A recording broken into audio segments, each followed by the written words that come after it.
chuletas de un libro o casi 20 años de escribir realidad y sustancia, y que a mi juicio es el único tratado de metafísica en sentido puro y duro, o sea, como la monología de Leibniz, la ética de Spinoza, la metafísica de Aristóteles, o sea, su intento de hablar de la totalidad, lo real. Eso, desde luego, muy audaz. Aunque yo creo que todos tenemos alguna idea sobre la totalidad de lo real, pero no la hemos puesto en orden, nos hemos atrevido nos hemos expuesto a la razonabilidad del resto de las personas. Y yo concebí este tratado después de un viaje, en mitad de un viaje de los más importantes y fértiles de mi vida, con la dietilamida del ácido lisérgico o ISD, donde en un cierto momento vi nada más por campo visual al cañón de una pistola así azul, muy oscuro que estaba ahí, con la invocación de las palabras que decían: tu memoria va a sucumbir en cuestión de segundos. Sin más, y entonces yo me dije, pues tendría que hacer un sistema para seguir viviendo sin memoria. Ese sistema para seguir viviendo sin memoria es este libro. Me tocó muchísimo. Era un repaso de lo que se apesa en términos de metafísica, ontología, realidad primera. Tenía bastantes nombres. A mí me parece que es poesía en prosa. O sea, la forma más depurada de la poesía en prosa. La forma de conseguir que el que hable, el que habla, no lo haga de prestado, como bien dice, usando un chicle masticado por un segundo, sino que inaugure ciclo. Para llegar a más desde sí mismo, hay que darle sentido propio, personal, totalmente personal, como es personal nuestra experiencia ahora de esta sala, a unas 5 o 10 palabras que normalmente heredamos de los demás y los llamamos estable. Por ejemplo, sustancia, accidente, espacio, tiempo, materia, forma, realidad.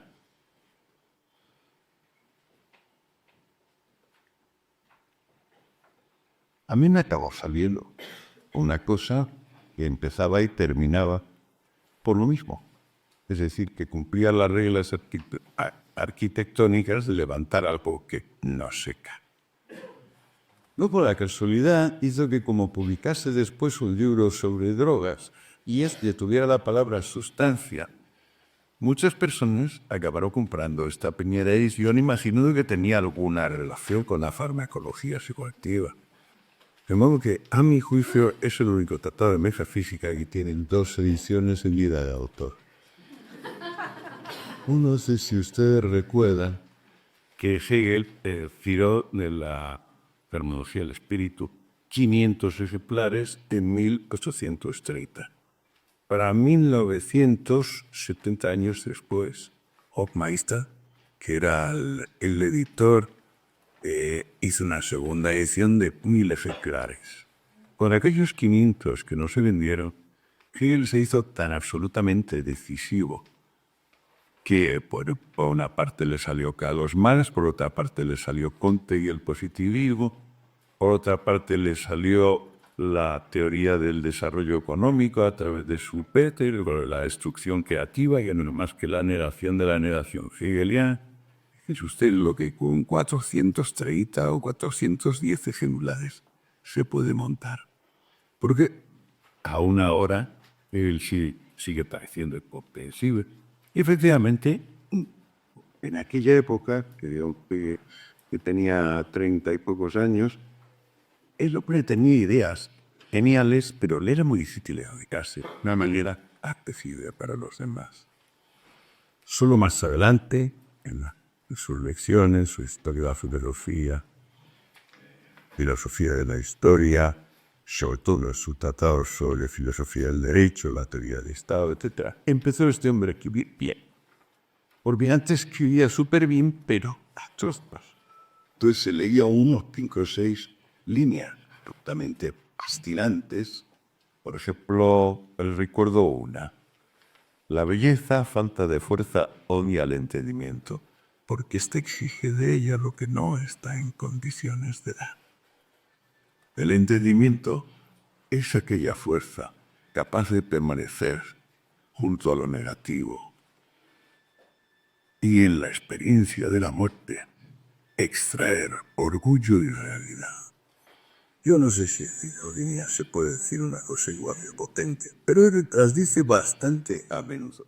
Lo que pasa es que Tres Medias dice que esto, siendo mediado, pero siendo una mediación todavía inmediata, se tiene que plantear como reflexión de la mediación por sí misma, que es propia inmediatez, se disuelve y reordena. Esto segundo es una suera más grande, por supuesto. Pero es que él era así. En cierto modo también es así el Aristóteles de los analíticos primeros y segundos, que son la base de la lógica occidental, lo era. Nacieron enteros y ahí siguen estando y no los toca ni su padre. Pero lean ustedes analíticos primeros y segundos y verán que es bastante denso. Y de las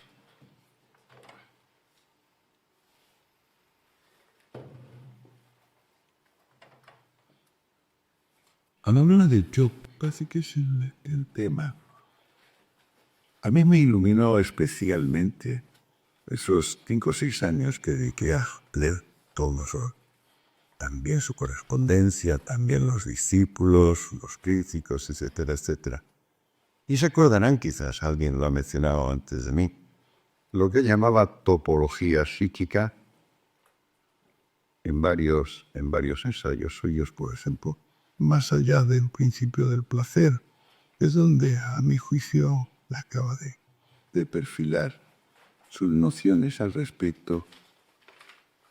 La idea de que podemos hablar de un yo, un superior y un inconsciente. De luego se cuadra.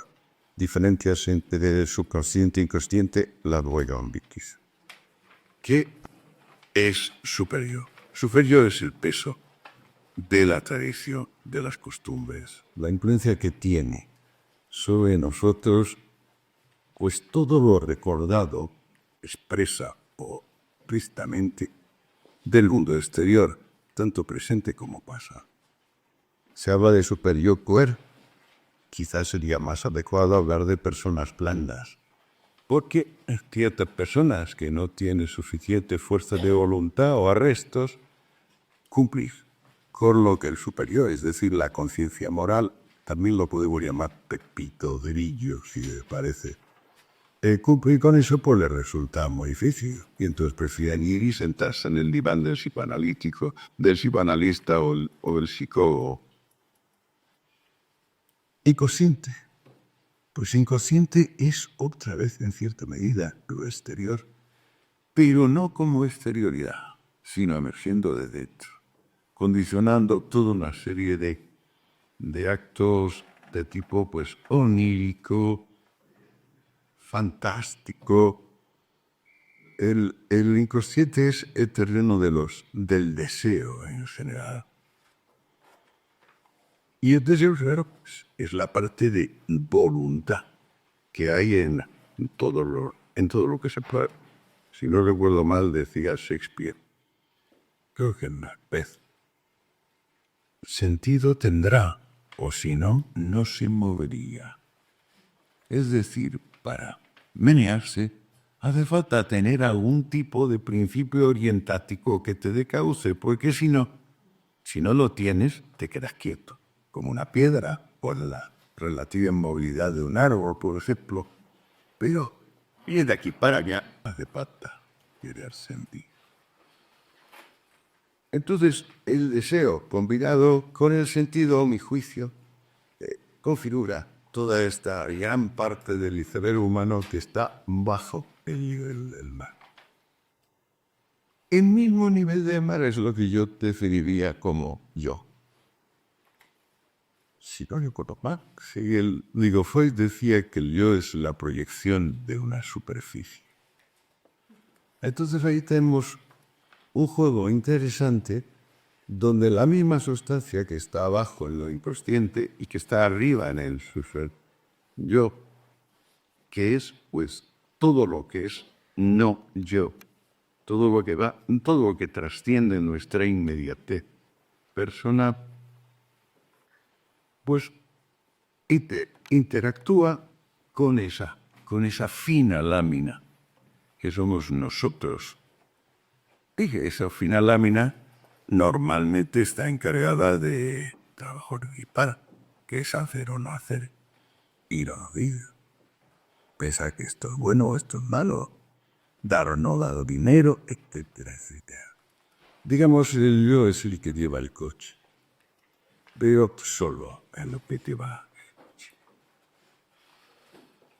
Aceptado genéricamente la topología psíquica, ahora les sugiero que hagamos una pequeña inversión en la poesía en prosa, que es la ontología o filosofía primera, o la metafísica. Saben ustedes que metafísica es completamente accidental, es una cosa que cuando Andrónico de Rodas tuvo que organizar los escritos dispersos de Aristóteles, que había descubierto un centurión de Sila en un pueblo de nombre muy curioso llamado Skepsis, la duda.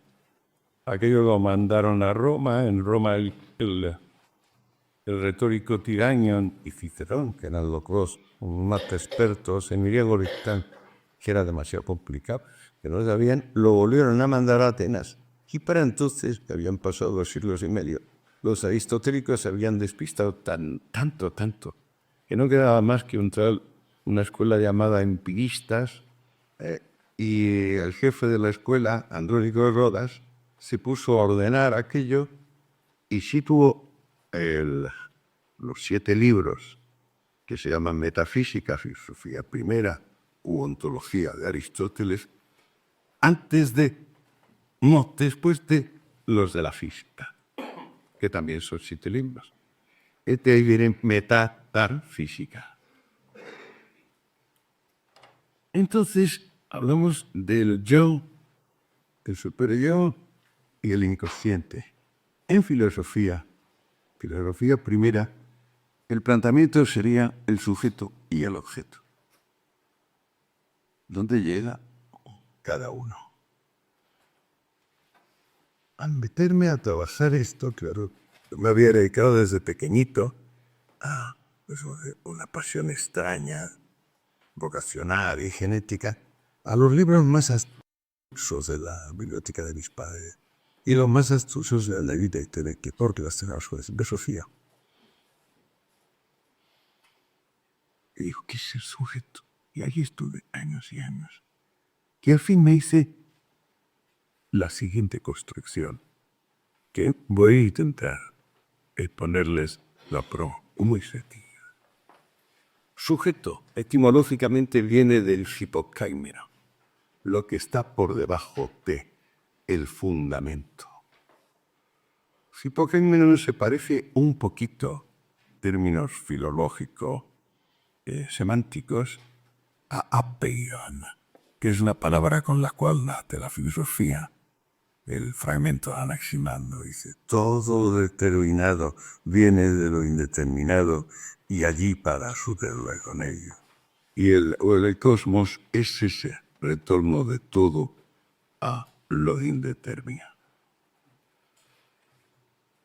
Luego se habla, ahora es evidente que con Renato Descartes lo que se tenía por realidad de repente experimenta un giro subjetivista cuando Descartes, al comienzo del discurso del método, también al comienzo de sus meditaciones de prima filosofía, empieza a someter a Buda a todo y a la onda metódica va sucumbiendo el mundo exterior Y lo único que le queda como certeza es que yo pienso. A partir de aquí viene lo que llamamos el subjetivismo moderno o la filosofía moderna. Lo único indubitable es el yo pienso, que alguno puede interpretar como flujo de conciencia y otros como una entidad de orden trascendental, dado que, digamos, no es a pesar de inmedible, responsable en general de lo que podemos llamar presencia, inmediatamente realidad. Descartes no hubiera podido imaginar hasta qué punto un hombre como Wittgenstein, hablando a principios del siglo XX y definiendo en gran medida lo que iba a pesar del siglo XX sobre todas estas cuestiones, iba a Decir cosas como, vamos a ver, creo que aquí la página 49, a decir como él, cuando digo que una cosa carece de sentido, la excluyo del ámbito del lenguaje y por ello del mundo. es quizás la manifestación más extrema de lo que podemos llamar la omnipotencia de la subjetividad sobre la realidad. Cuando digo que una cosa carece de sentido, la excluyo del ámbito del lenguaje y por ello del vino.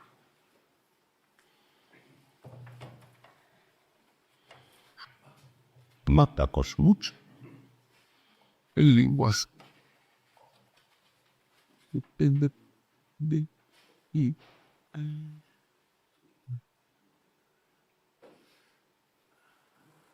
Es curioso porque he escrito un nombre propio aquí que no puede notificarse. El principio parece ver, sería más beber, pero no, porque tiene una M, ¿no? Aquí está bien, te refiriendo a esto sucede con tanto fish que tanto tabaco, sustancias, y aquí. Sí, sí. Y. Ah, vain.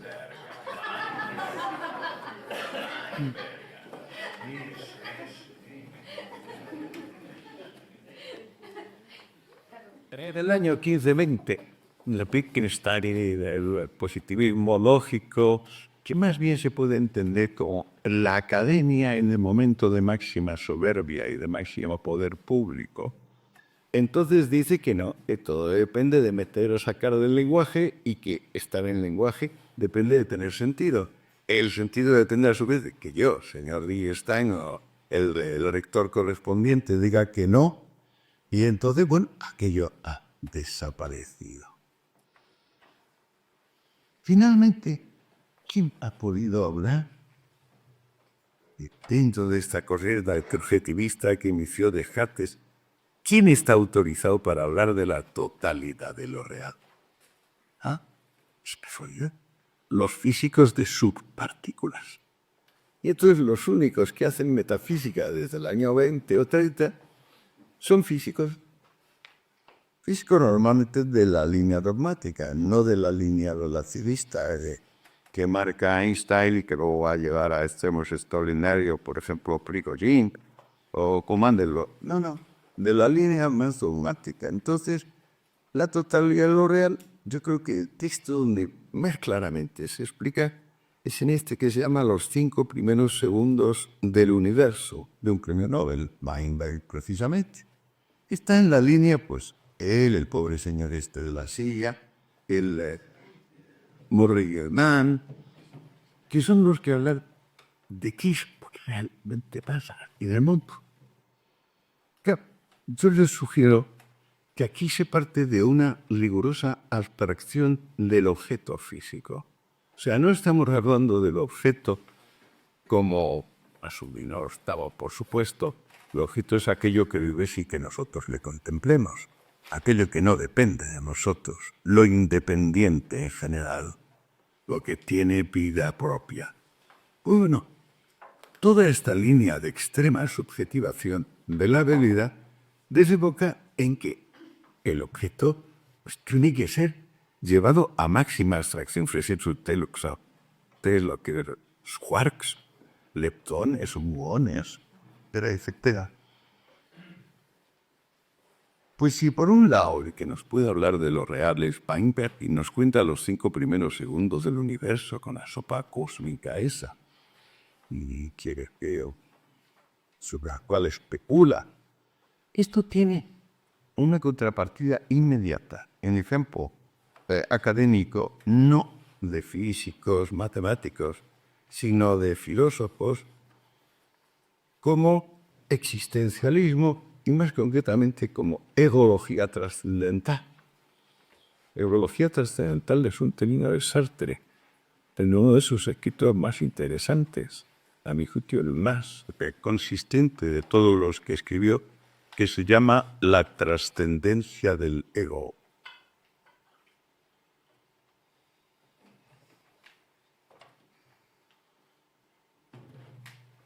Y entonces, si por un lado tenemos un objeto que en realidad son leptones o el bosón de Higgs, por el otro lado, lo que tenemos es un sujeto que ya literalmente legisla sobre el mundo. El mundo, si no entra en las categorías que él considera necesarias, a su vez describió Kant un siglo y medio antes, pues no es. Entonces, decía yo aquí, terminando el primer capítulo, nos encontramos ante una desustantivación del mundo. Lo que ha perdido sentido, y lo que nadie es capaz de definir de Weinberg y de Sartre, es que querían decir los antiguos con sustancia. Sustancia, como saben ustedes, es un participio del verbo en griego. Es lo que es, era o siendo. ¿Qué es lo que querían decir los antiguos con sustancia? Que permitió por eso a Aristóteles hacer una lógica. Surgió teja de su cabeza, como surgió de la cabeza de Zeus, Minerva, Atenea. Como un buen partidazo de mi hombre.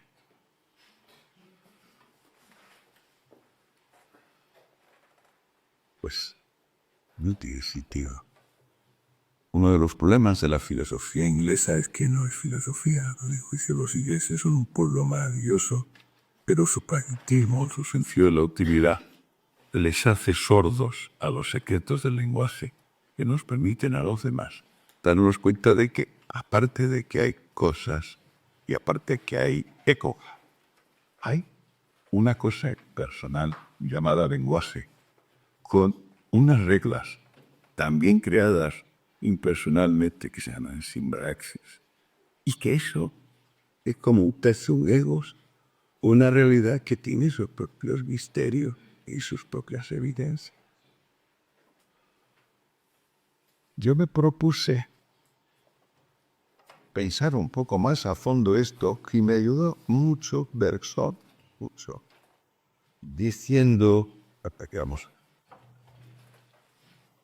Bergson, que fue un filósofo de principios del siglo XX, diciendo, hay una realidad exterior, que es lo que niega la ideología trascendental.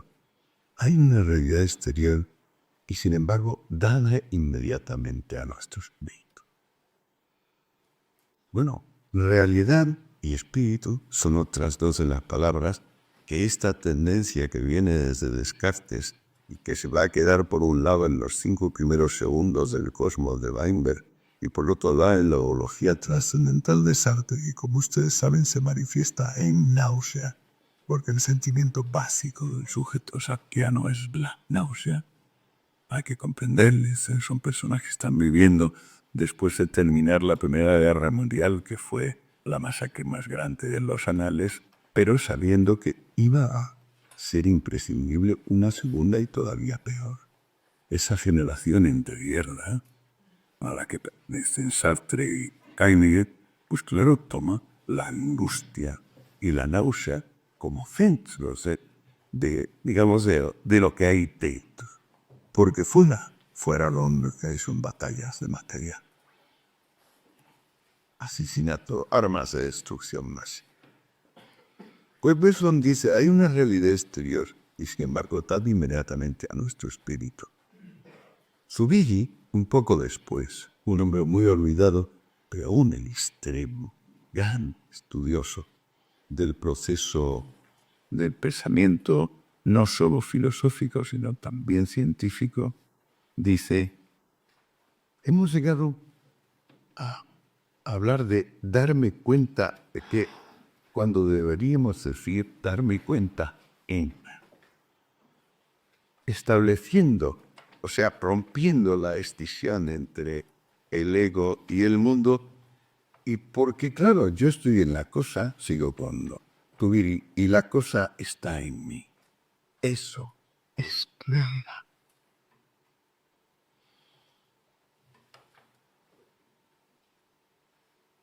Segundo capítulo. El yo y la cosa. Si nos fijamos, el yo es una cosa y la cosa es un yo.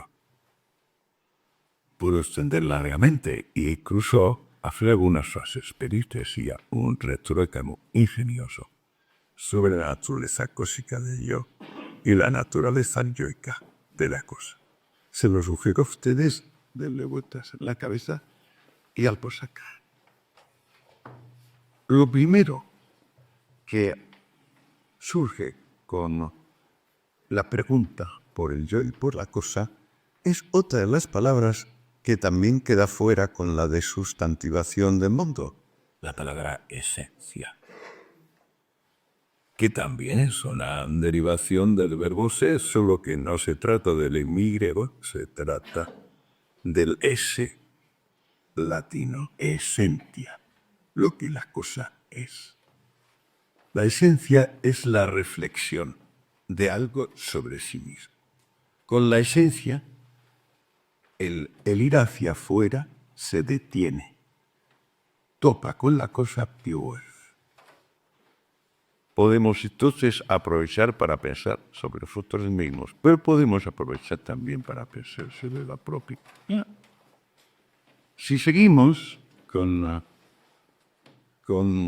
lo que indica esencia, nos damos cuenta de que la mejor traducción castellana sería invenir. O sea, venir hacia adentro. Y entonces nos ponemos muy serios y decimos, sí, hay una sola certeza, que yo pienso. Y entonces decimos, pero, ¿qué sustancia tiene yo? ¿Qué sustancia tiene yo? Porque la realidad es un vino, no se puede separar pienso y yo. Yo pienso. Sí. ¿Qué esencia tiene esta? La solución que empieza a proponer el capítulo 3 es que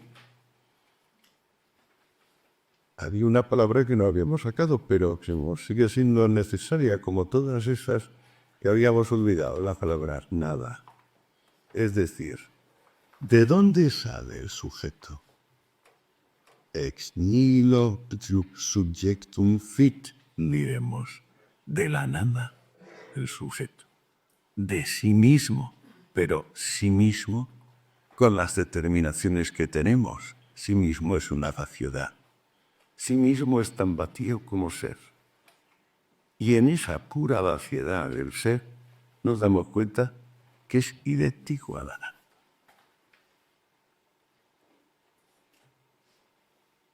Bueno, y sin embargo, en ese tránsito del ser a la nada, lo podemos considerar como mera abstracción devorándose a sí misma.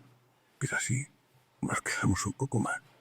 Nos damos cuenta que ese tránsito, ese deber, es el hecho de que una cosa deviene otra. El ser no es y la nada no es, porque el ser se va convirtiendo en nada y la nada va de alguna manera naveándose y volviendo a convertirse en ser.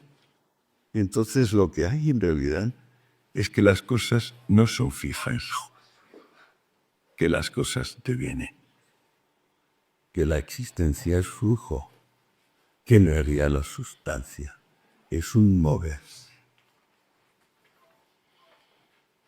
en ese devenir, si profundizamos, capítulo 4, identificaremos rápidamente una cosa positiva que podríamos llamar el cuadro. La composición en paisaje, el panorama. Detalle, pero el detalle enmarcado. Y también todo esto es metáfora. Todo esto es una parte, una forma. Todo esto es bla, bla, bla.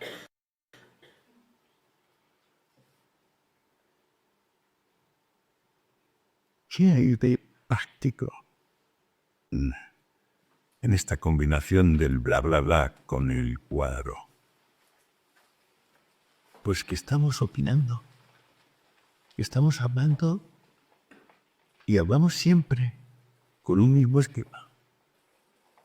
El sujeto se ha convertido en cópula, es decir, es una forma de es, existe, produce, realiza, tal. Es un verbo el sujeto. Y hay dos extremos, 2 o 48 da igual.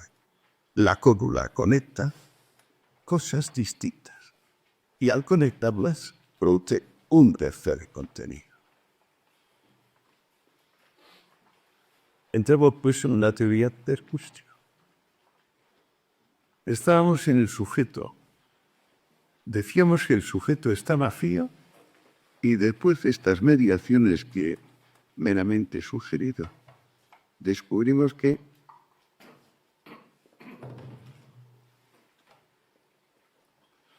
el sujeto opina, forma juicio.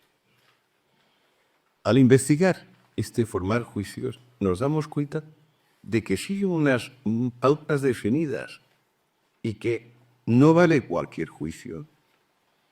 Necesitamos que haya congruencia entre los extremos relacionados por la cópula.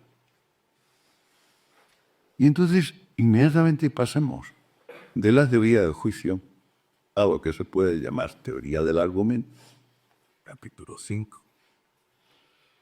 El argumento, también llamado silogismo. El silogismo es una concatenación de premisas que para nada son dos y una conclusión, como es el silogismo escolástico formal. Pero es una concatenación de premisas donde lo que hemos hecho es ir concretando al sujeto, que primero era todo, según Descartes, luego es nada. Luego en realidad es un emisor de juicios. Y luego nos damos cuenta que esa emisión de juicios le sitúa a él como término medio, y no solo como término medio, sino como término medio congruente o incongruente. Cuando es incongruente, se genera toda una primera generación de argumentos, es decir, de concatenaciones de juicios que podría llamar arbitrarios. Esa es la primera figura del silogismo en teoría escolástica. Pero en ese moverse de los argumentos arbitrarios, resulta que ellos mismos, hay dos capítulos más terriblemente insoportables, de precisión o de detalle sobre esto, el argumento arbitrario se convierte en argumento reflexivo.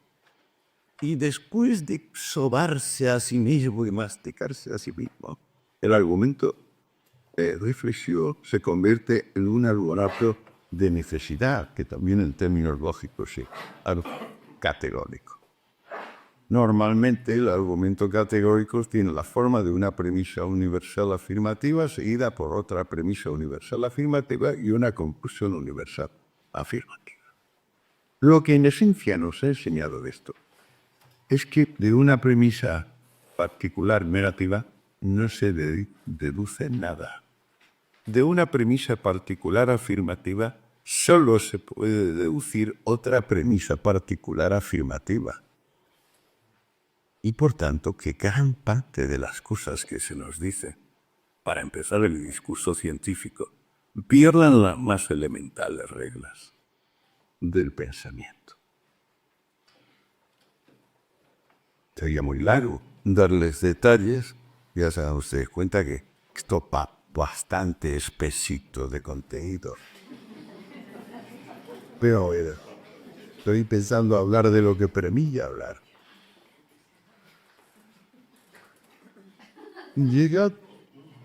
Llegado al argumento categórico, ese sujeto que ha pasado por las fases que hemos estado describiendo, se da cuenta de que a lo mejor lo único que él hace, lo último que nada, nos hemos quedado Manuel como mediador, es decir, como mediador incoherente o coherente de cosas que existen, que no queda muy definido todavía si son exteriores o interiores. Son cosas que existen, son contenidos de la conciencia o juicios, o como se llama.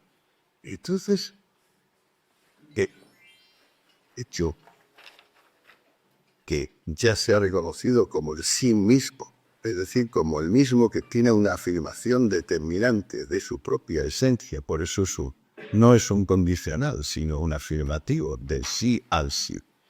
Conoce, se entiende como acción. Otra vez la acción es un inmenso campo. Y dices, pero que la acción es muy vasto. Es muy vasto, pero requiere de venir. Es decir, la inacción excluye todo lo que pasividad. Y entonces, al descubrirse el sí mismo como acción, todo lo que ha hecho antes, capítulo 10, se queda reducido a la primera parte, es decir, a lo que hace el sujeto como tal sujeto. Tras esta experiencia, que finalmente viene, acuérdense ustedes de un cañón diciendo vas a perder la memoria en cualquier instante. Entonces, la investigación sobre el sujeto se convierte en una investigación sobre el objeto. El objeto lo definíamos al principio como aquello indiferente a ser contemplado, como aquello que puede seguir viviendo sin nuestra mediación, como lo que desafía la única realidad según Descartes, como lo que decía Bergson, una realidad exterior, pero dada inmediatamente al lector. Entonces lo podemos pensar en el objeto y la cosa más inteligente que se dijo, por lo menos hasta llegarse que la inventó un profesor muy estudioso de Königsberg, Kant, diciendo, Dios mío, estamos mirando la realidad sin darnos cuenta de la diferencia entre ponernos o no ponernos gafas. O sea, la realidad no se puede capturar gafas y somos todos cortos de vista, y por metropes o miopes, pero todos somos cortos de vista. De manera que la única forma de empezar a pensar sobre el mundo exterior es que todo lo que no hacemos directamente nosotros de ese mundo exterior, lo vamos a poner entre paréntesis, lo vamos a llamar fenómeno, y vamos a decir que de él solo podemos hablar en términos de lo que aparece, y en tanto que aparece. No podemos hablar de la cosa en sí. No existen otras cosas en sí, fuera de nosotros mismos, nuestros ánimos, que eso sí son números. Todo lo demás son fenómenos. Y para hablar de fenómenos sin picarse los dedos, es preciso tener un escrúpulo que hasta ahora no se ha tenido. En ciencia, luego, este escrúpulo se va a definir como neutralidad valorativa. Eso no quiere decir que tú no tengas valores, sino que tú vas a reseñar lo que fuere del mundo exterior, normalmente opiniones de otras personas sobre el mundo exterior, con el filtro de lo fenoménico. Bien. Entonces, ateniéndonos a lo que Kant nos permite como legítimo, que es lo fenoménico, ¿qué es lo primero que el objeto dice de sí mismo? Dice, capítulo 13, soy materia. El concepto. Ustedes tienen una idea muy clara sobre la materia, ¿verdad? Bueno, hacemos que a lo mejor les doy una breve sorpresa. Materia es aquel ser indiferente a sí mismo.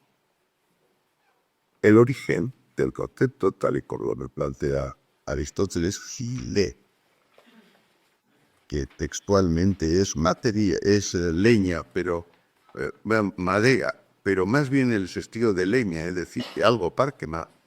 La materia es aquello que no tiene identidad propia. Es decir, la materia es aquello que sirve para esto o para lo otro. La materia es lo indiferente reflejado sobre sí mismo. La materia, bueno, más está, más. Informidad, pero sobre todo indiferente. Como materia las cosas ni son ni dejan de ser.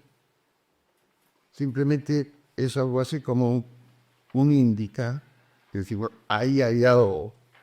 Eso es materia. Allí se permite que la materia tenga existencia real, es la forma. Capítulo 14. La forma signa las cosas. Por ejemplo, fíjense ustedes que las unidades más esenciales de materia, los átomos, vienen sin actos. Es decir, está inscrita ya en lo elemental la forma. El prodigio científico, uno de los grandes prodigios científicos es la escala de Mendeleev, donde durante mucho tiempo, y siempre seguirá habiendo todavía huecos, pero hay una secuencia de elementos que están formados por su composición atómica. Había muchos que no se habían descubierto y es posible que haya alguno más aún sin descubrir, pero se fueron descubriendo. ¿Eso qué quiere decir? Que la materia como materia no tiene sentido sin una forma. Solo la forma permite atestiguar que esa indiferencia de algo, ojo, hacia sí mismo. Porque la materia no es que es indiferente hacia lo exterior, que por supuesto, es que es indiferente hacia su propio interior. Solo como materia formada entra en lo real. Lo que pasa es que, claro, nos quedamos con la forma, capítulo 16. Y la mera forma es una entelequia que nos lleva a muy distintos caminos, que todos ellos son estériles, y nos damos cuenta de que la forma es la forma del contenido, y que por tanto estábamos hablando de una materia sin percibir realmente lo que estaba detrás de la materia. Porque lo que la materia es contenido. Lo que pasa es que nos hacía falta pasar a través de la indiferencia respecto de sí a la determinación que proporciona la forma para darnos dar cuenta de que las cosas son contenido. ¿Pero qué significa contenido? Pues que las cosas son individuos. Es decir, que son compuestos. Que son compuestos materia y forma. Y morfismo, gile y perfect, en los términos aristotélicos. Porque igual que en Aristóteles nace entera la lógica, nace entera la física. Ese compuesto de materia y forma, dice Aristóteles, pues ese compuesto de materia y forma es puro movimiento. ¿Cómo es puro movimiento? Aristóteles, sí, es el paso de la dinamis a la energía. Es decir, ese paso, la potencia. El universo en sí, eso que llamábamos antes abstractamente devenir, es unir de las cosas hacia ellas mismas, un cumplirse, un realizarse. A eso se llama causa, que a su vez tiene 4 raíces, hay 4 tipos de causas, pero la causa eminente es la causa final. Es aquello que hace que en distintos instantes del tiempo la cosa siga siendo ella, en vez de cada instante ir fragmentándose, como por ejemplo supone el atomismo lógico de Bertrand Russell a la hora de analizar por qué hay palabras y por qué hay sintaxis. Que a mi juicio son soberano disparate eso de los Russell. Pero el finalismo que introduce la causa, que a su vez es una unidad de lo exterior y lo interior, nos permite llegar al primer objeto realmente objetivo, que es el individuo. Pues mire, entonces, si estábamos en lo fenoménico, capítulo 17, no tenemos más remedio al llegar al individuo que darnos cuenta que en parte va a ser neuménico, porque somos individuos. Es decir, porque estamos otra vez sin darnos cuenta después de todo este viaje por las categorías del lenguaje, estamos volviendo a nosotros mismos. Nosotros somos compuestos y lemórficos. Con el cual, entonces ya llegó un equilibrio y al mismo tiempo que introdujo la noción de energía, que recuerden, energeico, es decir, puesta en práctica, puesta en límites. También está la palabra de Leibniz, entelegeia, que es lo mismo, en telos eje, poner en límites, poner en pillos. Entonces, se me ocurrió que había una palabra que no estaba en el discurso filosófico como una determinación nuclear de la metafísica, que es ánimo. Entonces, junto al descubrimiento de la energía y cuanto tal, propuse que desde el lado de un médico, la energía es aquí. Que esto no era una categoría hasta ahora en metafísica, pero que debí introducirse. Capítulo 18.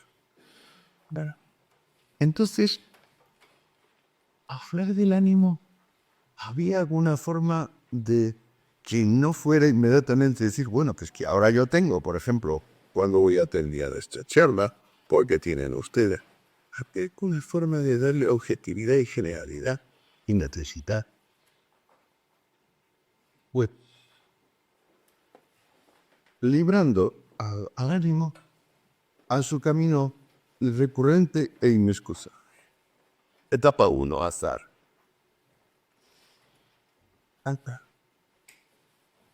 Etapa 2, potencia.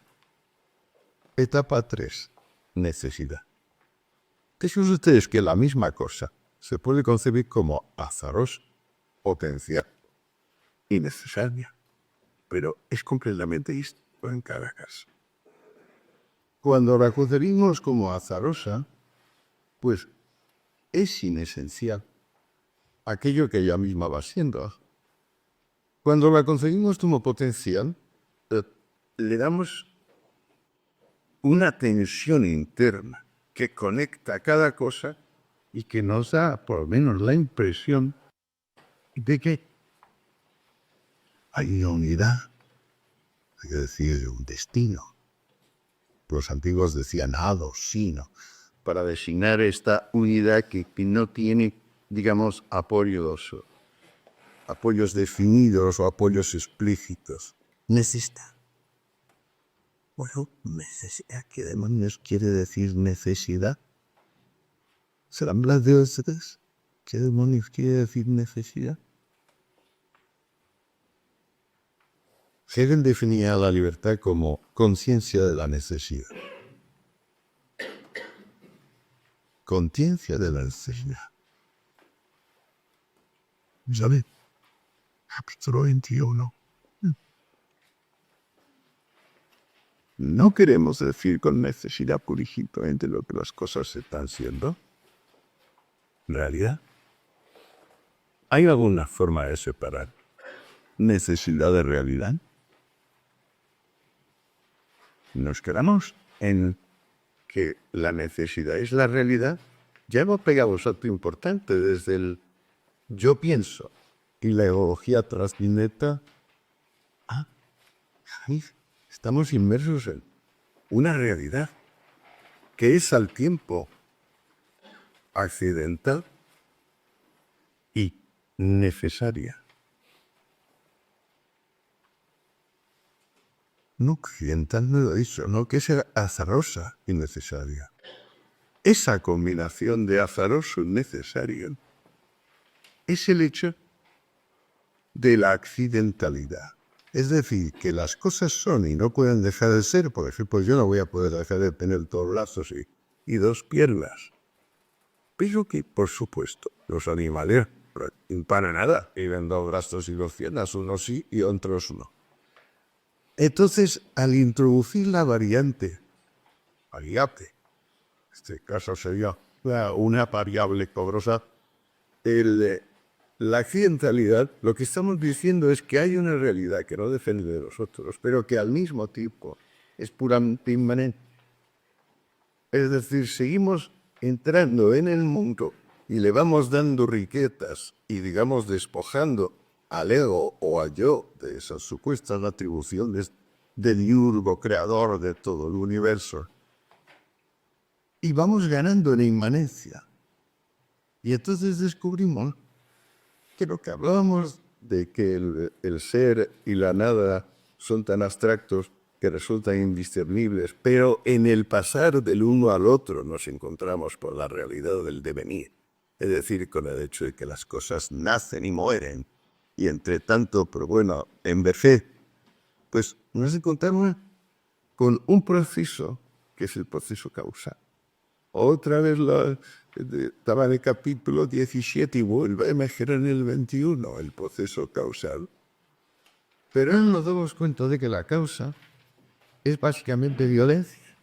Es decir, es aquello que impide que la determinación alcanzada de existencia permanezca en cuanto tal.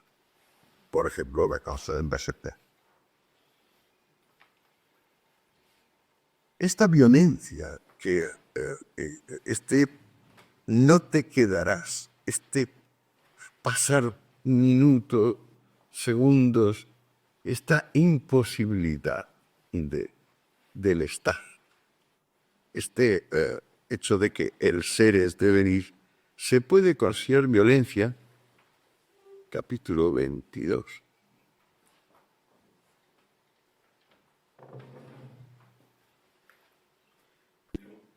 ¿Y qué significa la violencia? ¿Qué es lo que destruye? ¿Y qué es lo que construye? Por ejemplo, ustedes piensan el tiempo. El tiempo es una potencia destructiva, pero también una potencia creativa. El tiempo mata y el tiempo crea. ¿Cuál es la dirección del proceso causado? Pues bueno, en realidad son dos direcciones.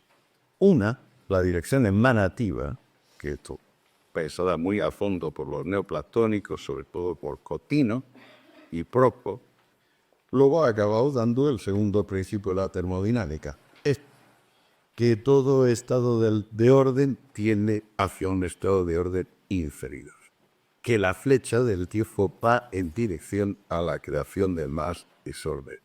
A eso lo llamaban los antiguos emanación. La causa es violencia emanativa.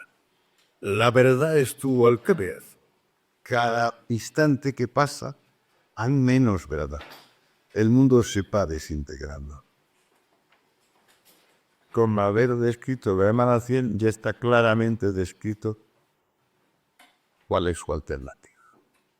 La alternativa es evolución, que en alemán Entwicklung, que es la postura de Aristóteles. El tiempo es más constructivo que destructivo, y dice en la física, porque es mucho más razonable pensar que habrá más riqueza al final que al comienzo. Esto ya es una lección puramente de metafísicos. Yo diría que casi es una lección de cómo se encuentra uno cada día de despertarse. Es la medida de nuestra neurosis. Elegir entre la emanación y la evolución. Cuando ya hemos llegado a esta divergencia, lo 25 y final, nos encontramos con algo más preciso que el individuo, que es el viviente. Es el viviente que tiene el ánimo como nervio de su ser, y entonces pues plantea un silogismo donde él, nosotros, es el término medio, y los extremos son por una parte la realidad y por otra parte la accidentalidad. Me parece que hay ajustes. Puedo ver este rollo si está terminado. Pero fíjese usted si qué casque de roto dediqué yo. O sea, hasta qué punto me lo... Muy en serio. Frente a un mundo, cualquier pensamiento limitaron, y evidentemente la banda por qué decir pensamiento digital, tiene tres opciones. Acatar la irrealidad como realidad. Romper el cerco de irrealidad por medio del arte, creando un mundo denso del mundo. O caer en la realidad accidental, sola y libre. Esto es, en la sustancia.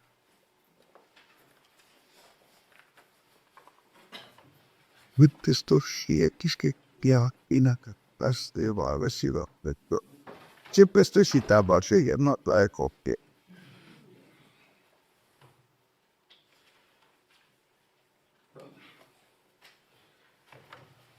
Estudiantes, hemos dicho que finalmente crea un argumento donde los extremos son lo real y lo accidental. Y entonces nos planteamos el mundo desde la perspectiva del que ha hecho ya este recorrido por los secretos del lenguaje, Es darle significado a esas palabras que hemos tomado de prestado, a esas pocas palabras. Los está analizando básicamente. Sí, quizás todo lo que estamos hablando es sobre la palabra, sobre la expresión sí. entonces llegamos a un mundo transparente, a un mundo rebosante en todas direcciones, donde al no tomar El sujeto más de lo que le costó y tampoco rendirse a una objetividad que sería sorda o ciega e indiferente a nuestra propia presencia. el individuo llega a una postura que yo hace 30 años llamaba acosmismo. El acosmismo de la sustancia consiste en excluir del objeto cualquier estatuto distinto de la infinita. Niega allí ley alguna fuera de la comunidad. Niega que sea sino perfección, acabamiento y en consecuencia que se encuentre cumplido alguna vez. Niega en fin cualquier esencia y cualquier existencia diversa del puro fluir infinitas cosas en infinitos modos.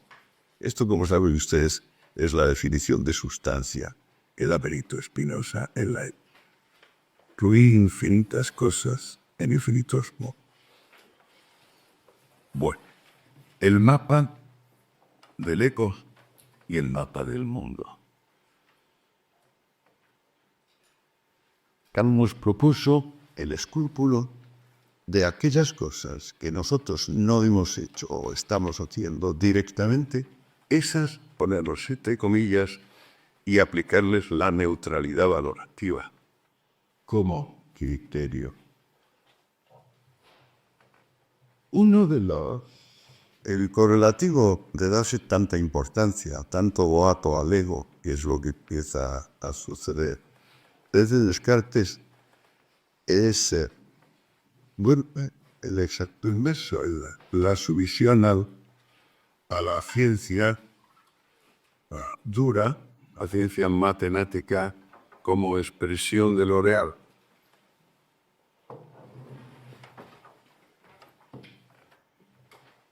¿Se han dado ustedes cuenta de lo difícil que es localizar las facultades cerebrales?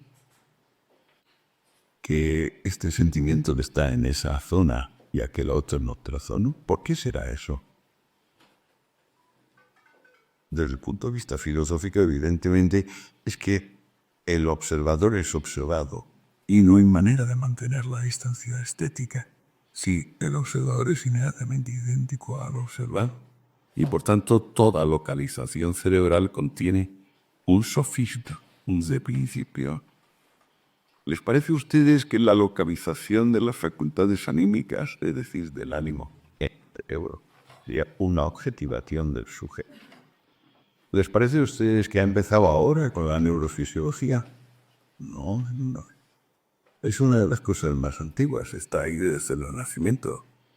Los fenólogos, que eran una escuela bastante anterior a Hegel, ya habían hecho poderosas especulaciones sobre dónde estaba qué, es decir, dónde estaba el amor, dónde estaba el odio, dónde estaba la generosidad, dónde estaba la avaricia. No sabía. Y Hegel hizo un comentario que yo creo que puede ser para terminar.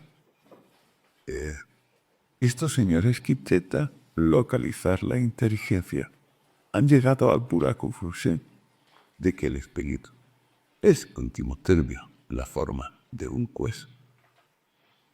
Yo creo, pero fíjate, como me ha pedido que les hable de metafísica, ha sido una charla.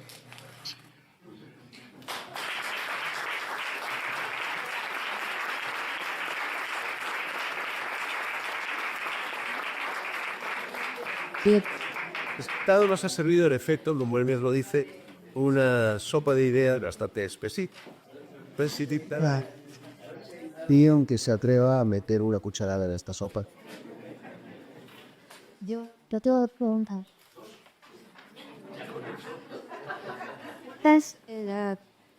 Yo evidentemente no puedo coger con la posibilidad, no lo conoce usted, pero me llama mucho la atención la tica que usted ha elegido, ¿no?, al principio. Entonces, si no le importa, se me gustaría que hablara brevemente por qué es pertinente esa contraposición entre belleza y entendimiento. Es decir, ¿por qué dice y usted? Contraponer precisamente belleza, precisamente entendimiento. Y la segunda pregunta es, no sé si me he perdido algo, yo he estado puesta con mis 8 sentidos a la que me he perdido, que usted narraba una historia del yo forma de U, bueno, de U invertida, digamos, que pasamos de no dar ningún hipotaje al yo a Descartes, que me acumuló yo, y desde ahí bajamos. A darle afectividad. Todo eso coincide con la sustantivación del mundo. Vale, entonces, a ver, usted ha recorrido todo este camino con considerable audición, pero yo no consigo tirar usted qué creía. O sea, de todo el estado, ¿usted con qué se quedaba? De todas las opciones, de todas las billetes que ha ofrecido, ¿usted en qué punto sitúa el yo? ¿En qué punto sitúa lo que no es el yo? Y también me interesa ese tema de que lo que afuera, lo que no tiene sentido no existe. O sea, en algún modo, el lenguaje es una creatividad negativa y acá. Sí. Bueno, es que cuando llegué al viviente y conseguí descubrir el ánimo como categoría intermedia entre lo subjetivo y lo objetivo, me pareció que había tocado una cosa que se podía definir, pero que no se había definido, no se había situado en esa secuencia, porque todo eso es una secuencia. O sea, yo les he narrado un silofismo. Él les quitó un solo silofismo. Y ¿por qué la belleza puede oponerse al entendimiento? Pues claro, pues porque la belleza normalmente se une, salvo que sea arte de este último y no me parece ni siquiera arte. La belleza es una celebración de la naturaleza. El arte es una celebración de la naturaleza y la belleza es un gran sí. Es un asombro, una maravilla, un deleite, una gratitud. Yo, por ejemplo, he definido en este libro se define sustancia como gratitud en una de los puntos. Pero claro, este libro siempre está intentando el vértigo de la máxima proximidad con la gente que es verbal más extrema. O sea que, dice directo. La belleza carente de fuerza odia el entendimiento, dice Hegel, porque el entendimiento exige de ella que esté junto al no ser, que esté junto a lo negativo, que no se deje por la consideración de devenir que tiene el ser. Finalmente, finalmente lo que hay que aceptar es que el ser no es ser, sino que es devenir. Por eso el proceso causal es pura violencia, porque saca las cosas de donde están y la lleva a otro nivel. Y es posible que ese otro nivel, como por ejemplo la sociedad preindustrial, la sociedad industrial, o la sociedad postindustrial en la que estamos ahora. Esa violencia, al mismo tiempo, es la creatividad, es la realidad, es el mundo. Solo la inteligencia es capaz de permanecer en esa espera. La voluntad quiere cambiarla, quiere hacer que sea fu o fa, quiere decir yo soy yo y mi yo es el que pasa. La belleza rebeldía contra el enemigo. Por ejemplo, así es como la concibes, fíjate, en ese fragmento. Entonces, la inteligencia, en contraste con la voluntad, acepta la realidad del mundo. La inteligencia traga. Bueno, y al mismo tiempo la inteligencia es la que lo cambia de verdad. Porque el voluntarismo, si te fijas, no lo cambia. Viene Stalin, por ejemplo, y por aquí se va a colectivizar el campo. Estupendo, pero luego en la práctica lo que tú querías es más rendimiento agrícola, ha obtenido menos. Consecuencia, colapso demográfico. Es decir, luego van a contrarmar porque se han quedado reducidos a un tercio o a 2 tercios. Porque así es la realidad y no hay manera de acabar con la realidad. La realidad se realimenta a sí misma, aunque sea comiéndose de sus propios hijos. Pero en principio es sordo en la inteligencia, templada en lo superior, es decir, habiendo hecho todos los esfuerzos que demanda un mínimo de cualidad. O sea, la esencia de la inteligencia sin estudio. La esencia de la voluntad es el mismo. Menuda diferencia. Es como si estuviéramos hablando de galaxias distintas. A mi juicio, la historia universal puede describirse como el proceso cuya virtud, la voluntad, va siendo vencida por este. Lo que pasa es que es un proceso largo, difícil, y los maldones, caramba con ellas, adoptan muy distintas formas. Desde la chinche al papa, es decir, en la bonda. ¿Y usted con qué se quedaba? ¿En qué punto se quedaba del mapa del no? No, yo me había descubierto el creyente y entonces ya la pistola, aunque me quitase la memoria, ya necesitaría el haber descubierto el camino. Es al haber navegado por las palabras, esas 8 o 10 palabras que dan sentido a todas las demás y decir, oye, ¿qué va a ser repensado yo? Pasan por mí. Y al contárselas esta noche, lo que les digo es, hagan ustedes un esfuerzo parejo. Verán ustedes cómo les sienta bien. Verán ustedes cómo se morirán un poquito más tranquilos. ¿Más preguntas? Sí. Sí, Juan. A ver si he conseguido también seguirle su línea argumental, que sí, pero lo ha puesto complicado. Para estudiar varios meses, por lo metal, pero bueno, yo tuve 20 aquí. Tú dices. Vemos 40 dotes. Yo como que he entendido cuando la esencia se reflexiona a sí misma, se transforma en materia, se da forma, se anima por el ánimo, bla, bla, bla, bla. Ay, Dios.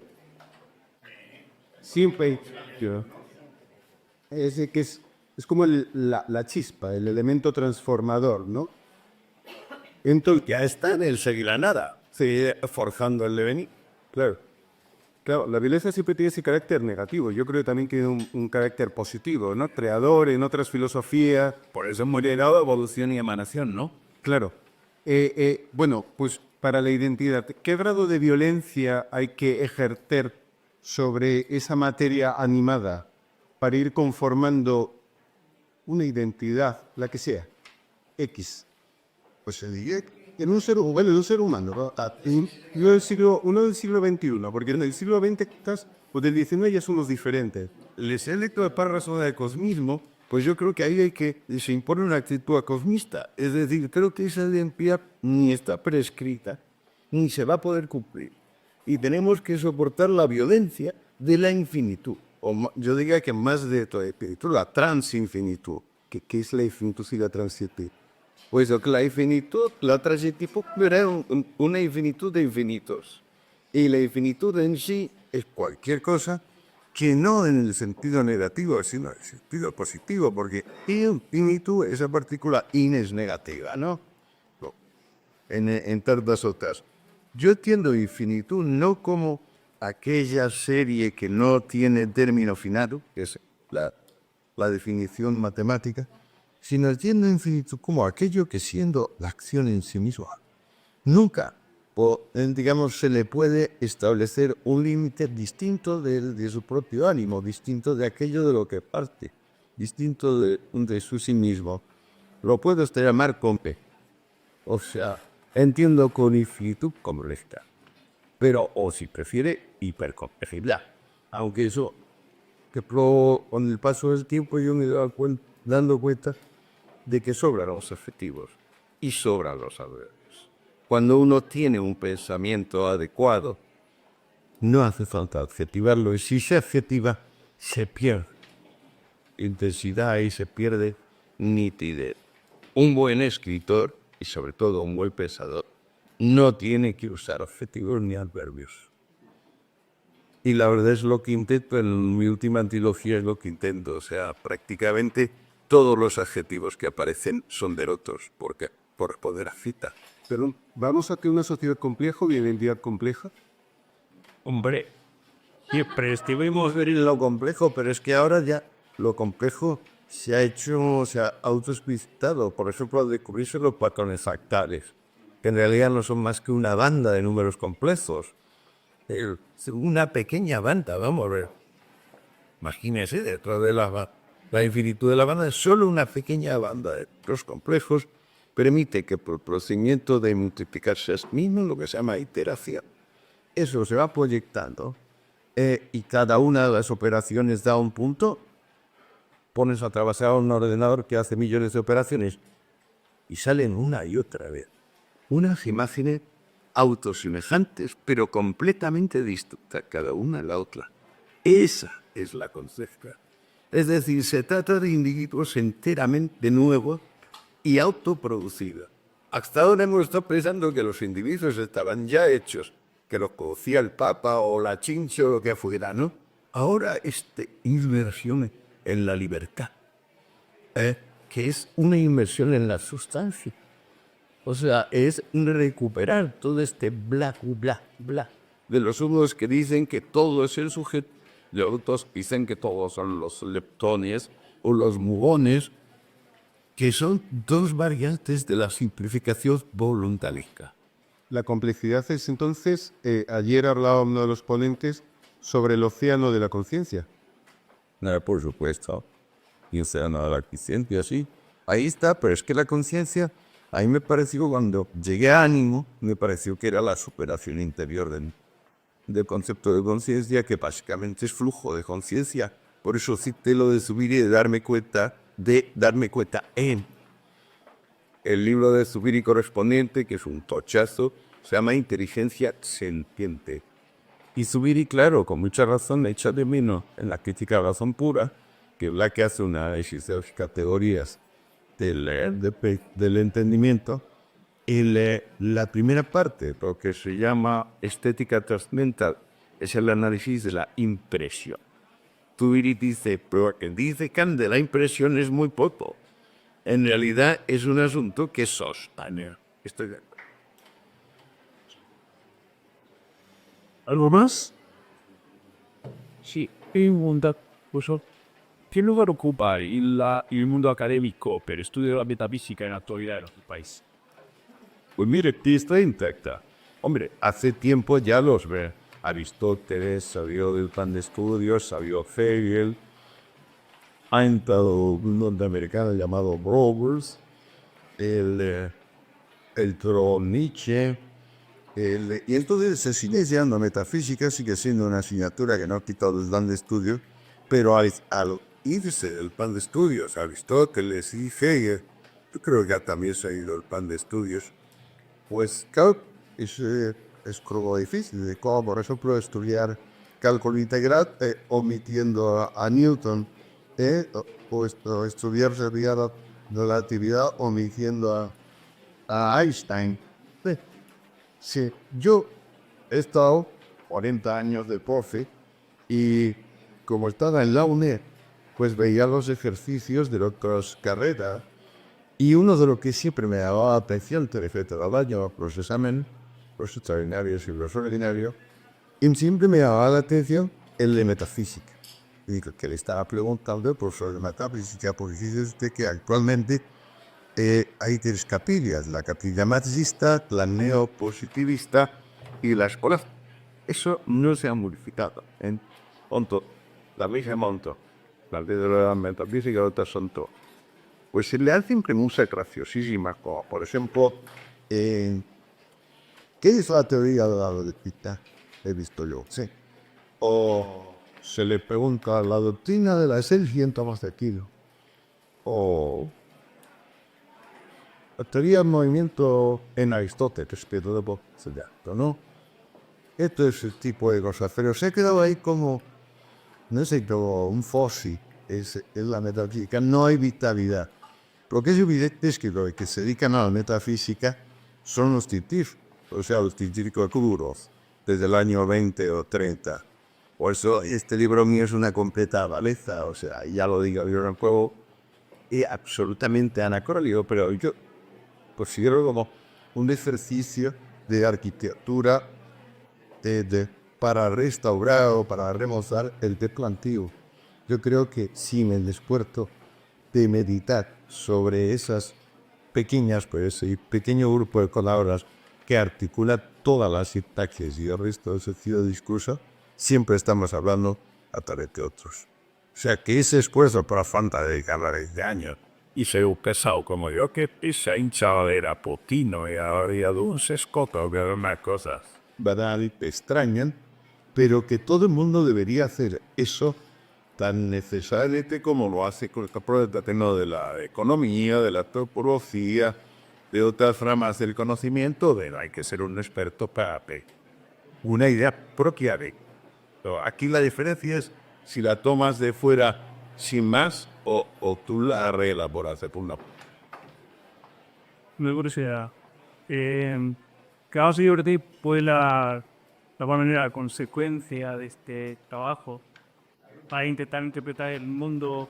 Pero No, a mí una vez que me hice con un lenguaje que era mico, entonces dije en mi primer statement, mi primera declaración fue que de decir, cuidado, ustedes consideran orden una cosa que en realidad está sintetizada con la orden del cuartel y el convento, pero afortunadamente la naturaleza y la realidad ecuatorial demuestra, podemos llamar exogenía, frente a eclogenía frente a lo que lo podría llamar exógeno. Es decir, que gran parte de las cosas o decir las cosas más importantes que le acontecen al hombre y que centra en su vida, son anónimas e inconscientes.